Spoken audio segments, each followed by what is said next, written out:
வந்தனம் நமஸ்கார். வாங்க இப்போ நம்ம நான் உங்கள் சரசம்மா பேசுகிறேன். வாங்க வீடியோக்குள்ளே போகலாம். இன்றைக்கி நம்ம என்ன பார்க்க போகிறோம்னா ப்ரெட் எப்படி செய்யறதுன்னு சொல்லிட்டு இன்றைக்கி பார்க்கலாம். ப்ரெட் வீடியோ உங்களுக்கு எல்லோரும் கேட்டுருந்தீங்க.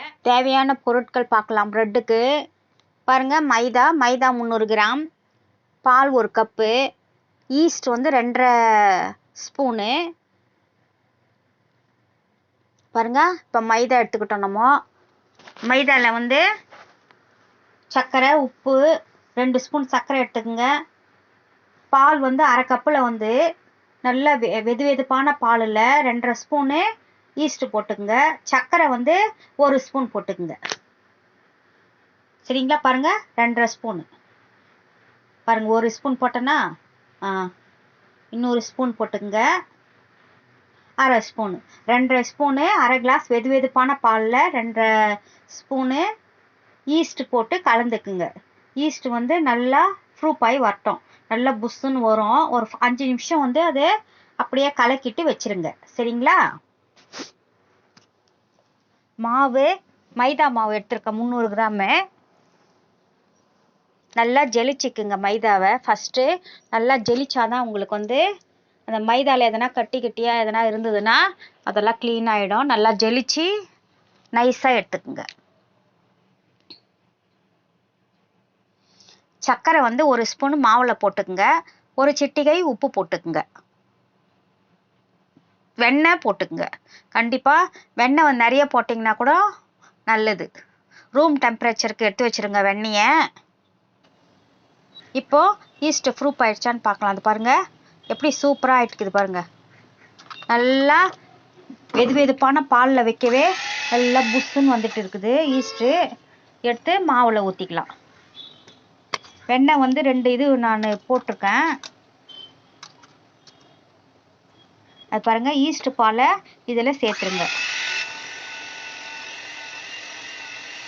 இப்போது நல்லா இப்போ பிளெண்டர் இருந்தால் பிளெண்டரில் பண்ணிக்கோங்க. இல்லைன்னா கையிலேயே ஒரு 20 நிமிஷங்க கண்டிப்பாக பிசையணும். நான் இந்த மாவு பிசைறதுக்கு இது இருக்கவே பிளெண்டர் இருக்கவே ஒரு 5 நிமிஷம் 10 நிமிஷம் நான் இது பண்ணுவேன். ஒரு 5 நிமிஷம் ஃபஸ்ட்டு ஓட்ட விடுவேன். அப்புறமா ஒரு 5 நிமிஷம் ஓடினா போதும். இந்த மாதிரி விஸ்க் இருந்தாலும் இதுலேயும் பண்ணிக்கோங்க. சரிங்களா? இப்போ பிளெண்டர்லேயே விஸ்க் இருந்தால் அதில் பண்ணிக்கோங்க. இல்லைன்னா பிளெண்டரில் ஒரு 5 நிமிஷம் 10 நிமிஷம் நல்லா மாவு பிசைய விடுங்க. நல்லா பாருங்கள், அது புசு புசுன்னு வருது பாருங்கள் மாவு. உங்களுக்கு வெண்ணெய் தேவையான அளவுக்கு போட்டுக்குங்க. சரிங்களா?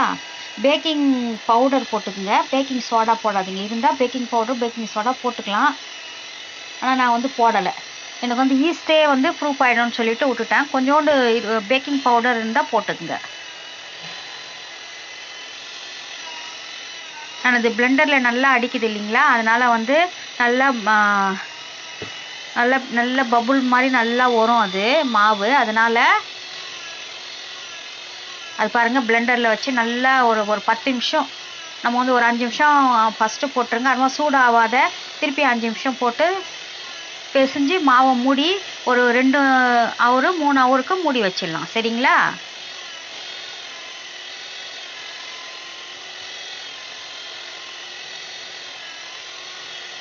பாருங்கள், மாவு உங்களுக்கே பார்க்கும்போதே தேர்த்து பாருங்கள், புசு புசுன்னு வருது பாருங்கள் மாவு.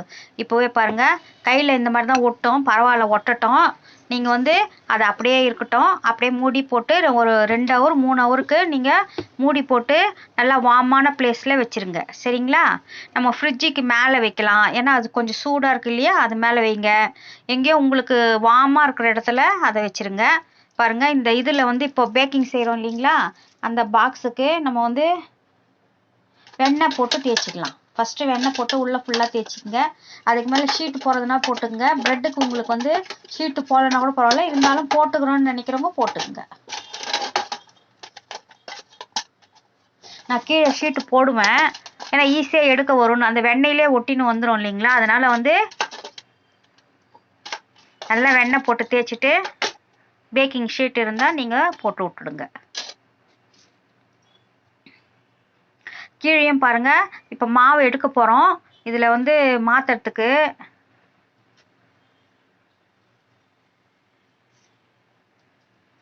இப்போ பேக் பண்ணுற மாவு கொஞ்சோண்டு போட்டுக்குங்க. ஏன்னா இப்போ மாவு வந்து இப்போ 2-3 ஹவர் ஆயிடுச்சு. இப்போ பாருங்கள் எப்படி இருக்குது பாருங்கள், மாவு நல்லா புசு புசுன்னு வந்துடுச்சிங்களா, நல்லா மெத்துன்னு புசு புசுன்னு வந்துடுச்சு, ஃபுல்லாக வந்துடுச்சு அது அப்படியே. இப்போ இதையும் நீங்கள் வந்து நல்லா பிசைஞ்சுக்குங்க. ஒரு 5 நிமிஷம் நல்லா மாவு போட்டு நல்லா பிசைஞ்சுக்குங்க. கையில் இது மாதிரி இந்த மாதிரி தான் ஒட்டினே இருக்கும். அப்புறமா போக போக ஒரு 5 நிமிஷம் பிசைய கையில் ஒட்டாத மாவு வரும் உங்களுக்கு. அப்போ தான் உங்களுக்கு ப்ரெட்டு வந்து நல்லா வரும். பாருங்கள் இப்போ ஒட்டின்னு இருக்க மாதிரி தான் இருக்கும். இருந்தாலும் நீங்கள் கையில் மாவோ 2 ஸ்பூனு குக்கிங் ஆயிலோ கையில் விட்டுட்டு நல்லா பிசைஞ்சு எடுத்துக்குங்க.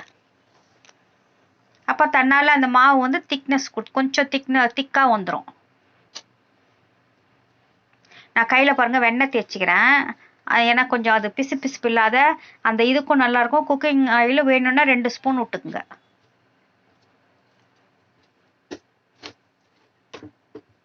பாருங்க நல்லா இந்த மாதிரி புசு புசுன்னு பிசைஞ்சிக்குங்க மாவு. கையில் ஒட்டுற மாதிரி தான் இருக்கும், அப்புறமா ஒட்டாது உங்களுக்கு. பிசைய ஒட்டாது. பாருங்கள் இப்போ கையில் ஒட்டலை பாருங்கள். போக போக நம்ம பேக்கிங் பவுடர் போட்டுக்குங்க. போடணுன்னு அவசியம் இல்லை, போடுறவங்க போட்டுக்குங்க. ஆனால் நான் போடுவேன் நான்.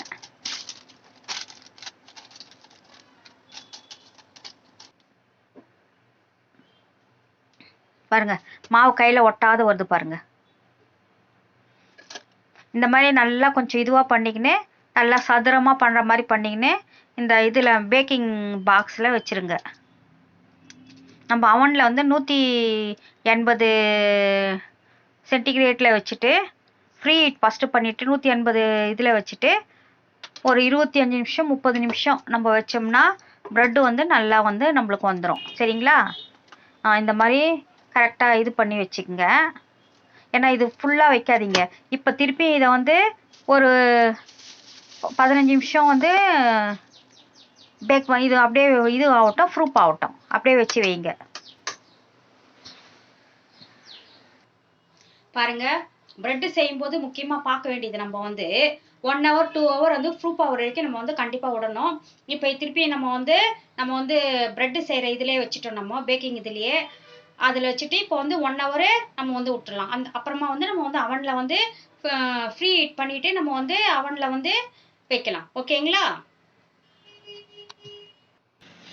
இதை பாருங்கள் இப்போ 15 நிமிஷம் எடுத்து பார்த்தா பாருங்கள் அது ஃபுல்லாக வந்துட்டு இது பாருங்கள். அதில் மேலே வந்து ஒன்றும் இல்லை, நல்லா ப்ரூஃபாக எப்படி பாருங்கள் பிரிஞ்சு எப்படி இருக்குது பாருங்கள். இப்போ இதை அப்படியே எடுத்து நீங்கள் அவனில் நம்ம வச்சிடலாம் ஒரு 25 நிமிஷம். மேலே வந்து பால் மட்டும் சக்கரை போட்டால் பால் கொஞ்சோண்டு எடுத்து மேலே மட்டும் தடவி விட்டுடுங்க, அவ்வளோதான். சரிங்களா? பாருங்கள் நம்ம கால்வாசி தான் வச்சோம், இது ஃபுல்லாகிடுச்சு பாருங்கள் ப்ரெட்டு. மாவு அதுவே ப்ரூஃப் ஆகிட்டு வந்துடுச்சு. இதை அப்படியே எடுத்து போய் அவனில் வைக்க வேண்டியது தான். இப்போது ஒரு 25 நிமிஷம் 30 நிமிஷம் வச்சோம்னா போதும். பாருங்கள் இப்போ அவனில் வந்து 20-25 நிமிஷம் நம்ம வந்து ஃப்ரீ ஹீட் பண்ணிட்டோம், எடுத்து வச்சிடலாம். ஓகே பாருங்கள் இப்போ ப்ரெட்டு பாருங்கள் புசு புசுன்னு நல்லா வந்துடும். இந்த மாதிரி நீங்களும் செய்து பார்த்துட்டு அம்மாவுக்கு இந்த வீடியோ பிடிச்சிருந்தா லைக் பண்ணுங்கள், ஷேர் பண்ணுங்கள், கமெண்ட் பண்ணுங்கள், சப்ஸ்கிரைப் பண்ணுங்கள். ப்ரெட்டு பாருங்கள் எப்படி சூப்பராக வந்திருக்கு. நன்றி, வணக்கம்.